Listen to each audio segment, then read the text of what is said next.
সকলে এখানে যারা যারা আছেন আমার বাবাকে খুব ভালো করে চিনতেন। আজকে আমার বাবার একটা অনেক দিনের আশা ছিল যে আমার পরিবার আমার বাবাকে এখানে দাফন করতে পারবে, সেই সুযোগটা আমরা পাইনি। তবে আমার পরিবারের পক্ষ থেকে আপনাদেরকে আশ্বস্ত করছি যে সারাদিন তাদের চৌধুরী পরিবার যতদিন আছে ততদিন আপনাদের পাশেই থাকবে, আপনাদের মাঝেই থাকবে। আজকে প্রথমবারের মতো আমি রামগড়িয়ায় এসে ঈদ পালন করতে পারছি। আপনাদের সবাইকে ধন্যবাদ জানাই আমার পাশে থাকার জন্য।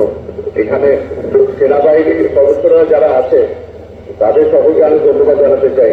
আজকে হয়তো আমরা এখানে নামাজ পড়তেও পারতাম না যদি আপনারা সহযোগিতা না করতেন। আপনাদের কারণেই বর্তমানে রামগড়িয়ার মধ্যে শান্তি ফিরে এসেছে।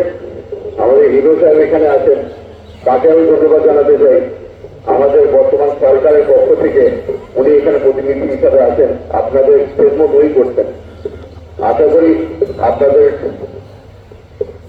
যখন বিপদ ছিল তখন তারা আপনাদের পাশে দাঁড়িয়েছে, এখন আশা করছি যে ভালো দিন এসেছে তখন তারা আপনাদের পাশে থাকবে। সকলকে আমি ঈদ মুবারক জানাতে যাচ্ছি এবং আমার পরিবারের পক্ষ থেকে আপনাদের সকলকে সালাম জানাতে।